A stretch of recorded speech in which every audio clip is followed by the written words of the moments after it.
Ayeye bafethu. Welcome. My name is Simanga, aka BigDaddy Makhubu, and I'm your host of the Big Daddy Football Corner, where we tactically break down mainly Orlando Pirates matches. Even before they play the pre-match tactical analysis, we do it, but only for big games.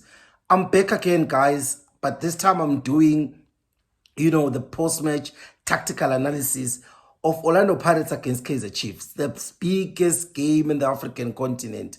Sizoyihlephula kancane kancane, siyithathe into pieces, and break it down to what actually happened tactical. Guys, when I was preparing for this one, I did not...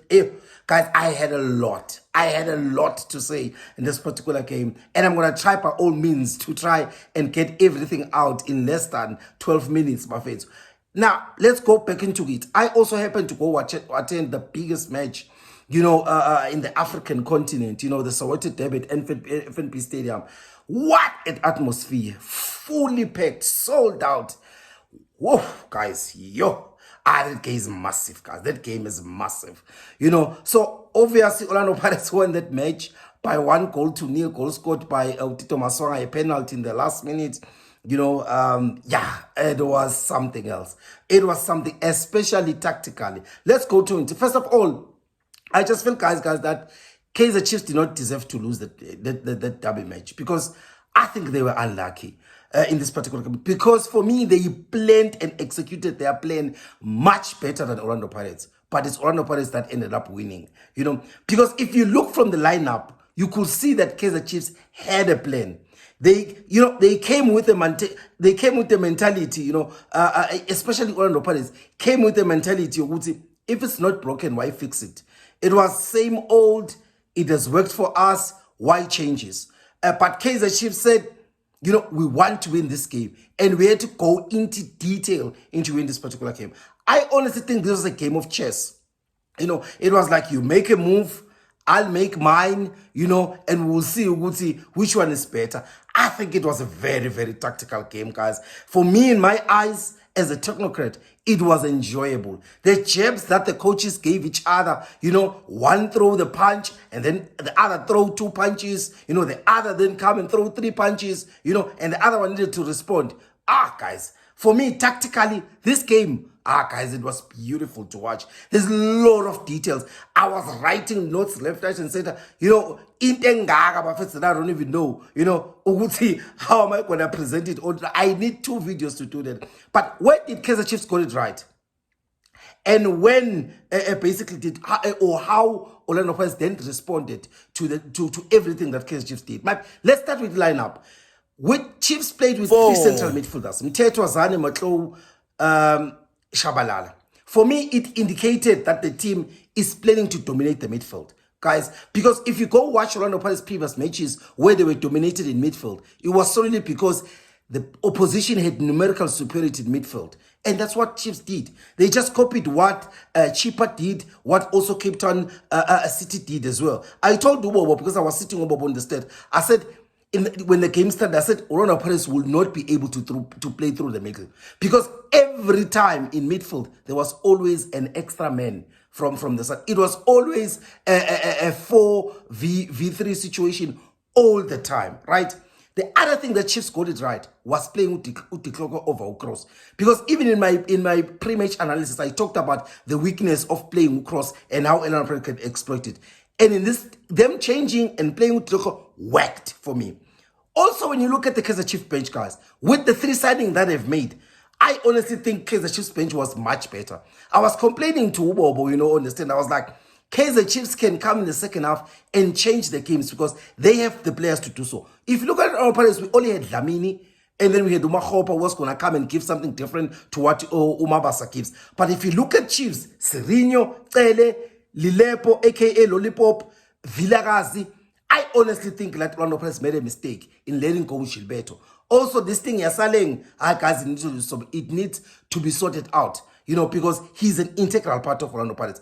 But the Kaizer Chiefs build-up was something, that I expected. I said it in the pre-match that it is the same and it is predictable. It's just 3 players, the 2 center backs and the goalkeeper. You know, Ikala Udotli to the goalkeeper. They start circulating. Whoever gets free playing the long ball in the inside left and right channels. Or they will play it to Ranga and they'll try to play it from the second attack. You know, and for me, I was like, Orlando Pirates, it's easy, man. It's easy. But I saw Orlando Pirates variating their press. You know, to the center backs. At times they will hold and at times they will attack. But every time they were pressing them hard, or a little bit aggressive, they could not come out. They were struggling to come out, right? The other interesting detail was Kaizer Chiefs box midfield, because Kaizer Chiefs had a box in their midfield, because they had Umtetwa, and then they had Uzwane, they had Umatlo, as well as Umodi. He was not playing more of a winger, but he was coming in and forming part of that box. And then on top of it, we're going to Shabalala Ranga. And I honestly think that the central corridors, they dominated them, especially in the first half. Also, it provided cover to their fullbacks, because that plan worked to the T. It stopped Urele from playing in the first half. It stopped for Unkota to be effective until he was substituted. Obviously, you can't stop Urele for the entire 90 minutes, but in this particular game. But in the halftime, we saw Dlamini warming up. I told my friend Ubobo, I said, Bobo, Dlamini is coming in. And guess what? Dlamini was introduced in that.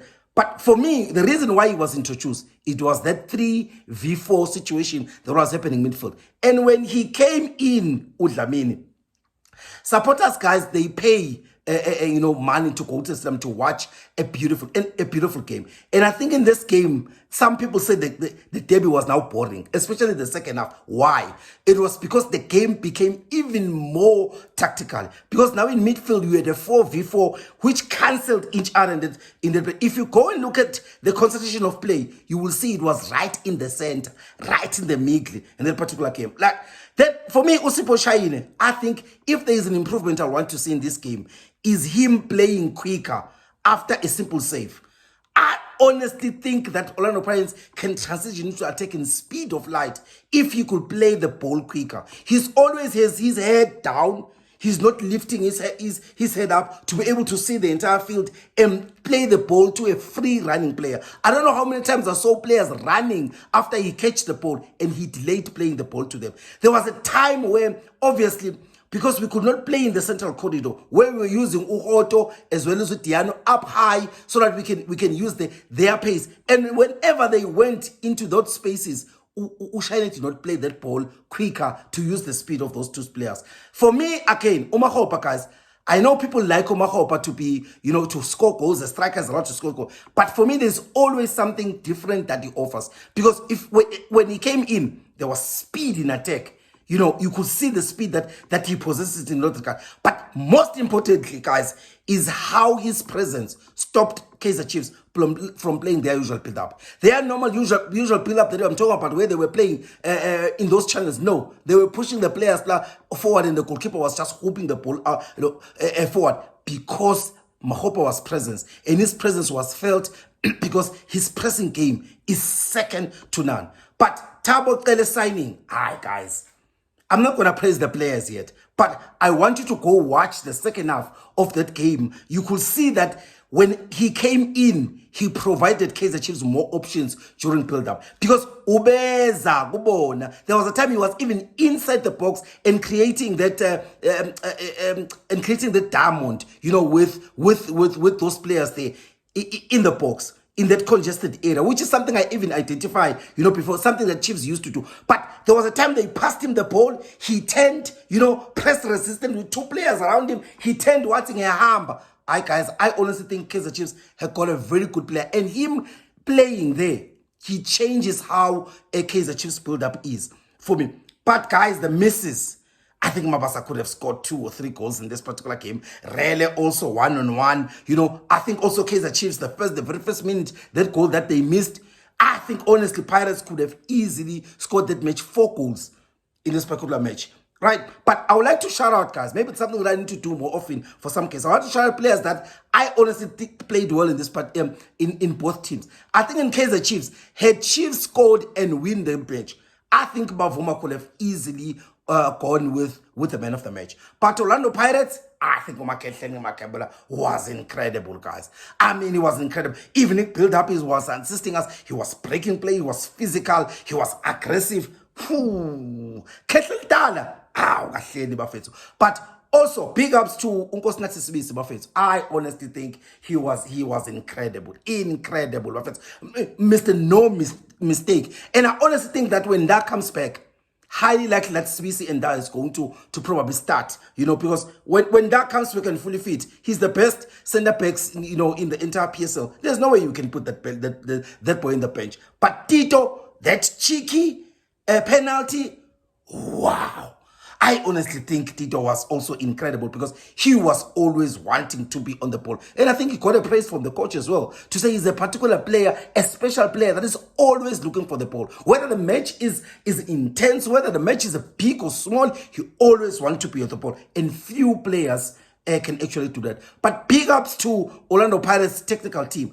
I saw Orlando Pirates variating their corner kicks. And I think it's a breath of fresh air and may it continue. But Fetu, Danko, can you please subscribe to my YouTube channel? Also comment and like as well. Go again and check all my other socials. Facebook will also have the same page, as well as go and check Simanga Makhubu as well on TikTok, as well as Twitter. But let us talk about this game. Tell me what I missed, or where you think I'm wrong. Aye, yeah. Aye, yeah, Bafetu.